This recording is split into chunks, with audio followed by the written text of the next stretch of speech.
channel. Let's take a few minutes just to talk about passing. If you're new to racing or if you're doing any multi-class racing, there's a good chance you're going to get lapped by either a faster car or just faster drivers. And it's really important to learn how to get passed in a manner that maximizes your race and is effective racecraft. There's right ways and wrong ways to do it, and I'm just going to go over a couple of different examples and show you something that took me a while to learn. The fastest way to allow someone to pass and the lowest risk. So there's really two ways to let somebody through, and I'm going to show you the wrong way first. This is going wide in a corner and allowing the faster car to have the inside of the corner. But that was pretty good, wasn't it? No. I'll show you why. Have a look at this. As you're entering the corner, you're typically braking a little early to communicate to the other driver you're going to get out of the way. So you're sacrificing your braking into the corner. As you get into the corner, because you're going wide, at this point in the track, you're actually off the racing line. You're on what's called the marbles. Your friction is really low, and you don't have very much traction out here. So you're at really high risk of making a mistake and sliding out wide, and you can't carry as much speed through the corner. Because you're way out here on the edge, you can't exit properly, and so now getting onto the next straightaway, you're going to lose a ton of speed on the next straight.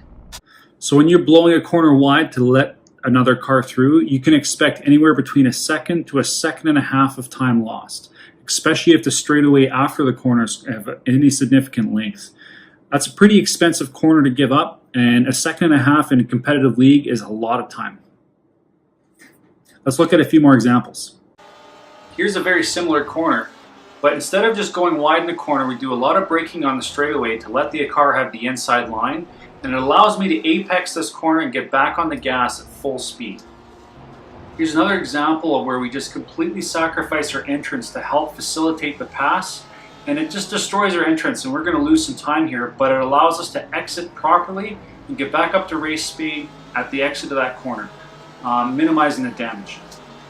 So instead of just blowing a corner wide, what I'm trying to show you is that you should sacrifice your entrance to the corner as much as you can, facilitate the pass, and then get back on the racing line, apex your corner, and exit as cleanly as possible. By focusing on your exit, you're going to minimize the amount of time lost, and you should be able to get, on normal circumstances, your amount of time lost for a pass like this should be anywhere between 3/4 of a second to a second. So you basically cut your time loss from a second and a half down to 3/4 of a second. You know, in a league where you're doing 10 or 12 overtakes like this, that adds up to several seconds on the race, and it can make up for a lot of time on a lap. So on to the next example. The next example is the way that it should be done, and this is the way you should be counting on doing it and planning for, if at all possible. It might look ridiculous, but this is the fastest way to let a car pass. As you're going down the straightaway, keep your pedal all the way down and accelerate. And as you get to the midpoint or near the end of the straightaway, ease up and let the car pass. And time it so that at the end of the straight, the car is just past your bumper. Here I overdo it a little bit and about 2 or 3 car lengths back from where I should be. So drive your race until the guy behind you is within a half a second, 3/4 of a second along those lines. And if you can slow down and let him pass, and at the end of the straight, you guys are exactly bumper to bumper at the end of the straight, you're both on the racing line, then in order to let that gentleman pass, you only have to sacrifice 1/2 of 1 second, and you're both entering the corner at very close to full speed. You both are on the racing line, and you can both exit properly. So the fastest way to let somebody pass is to actually ease up on the straightaway, on the last half of the straightaway, so that with the goal of allowing the faster car to be back on the racing line immediately in front of you as you enter into the braking zone. You can see here I'm easing up to let the car pass, and we're both relatively on the racing line as we get to the braking zone, and it didn't cost me very much time to let this driver pass in this manner. You can't always control when the cars approach you, and in this case I decided to go wide and just leave the corner open. It cost me a lot of time for this second corner, and that's a choice and a decision you're going to have to make as you go through the race. And don't forget, if you can get multiple cars through in a single corner, even though it may be less desirable and it might cost you a second and a half, if you can get 2 cars through in that 1 second and a half, it might be worth actually just slowing up extra and allowing those cars to go past in bigger groups versus doing one car then the next car on two separate corners. Here's another example. This green car could have let the Porsche pass for the cost of one car length.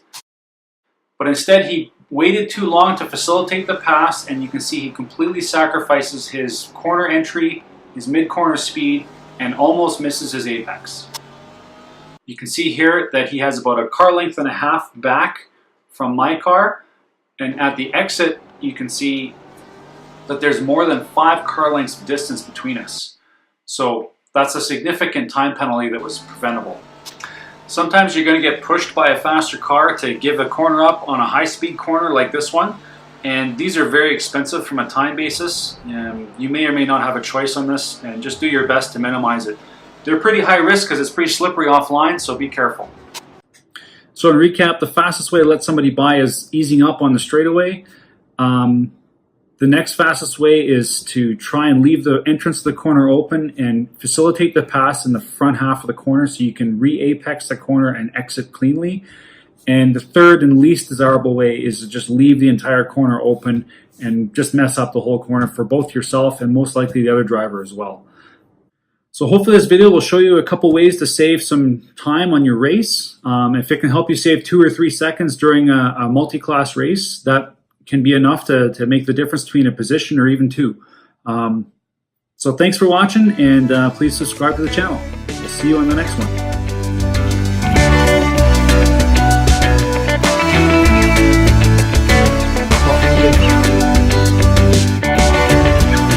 I think the start was 109, I think I got up to 111, 111.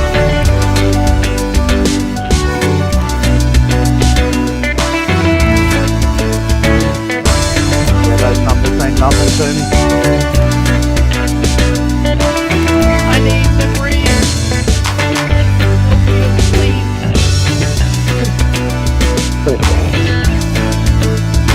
Totally, that's great.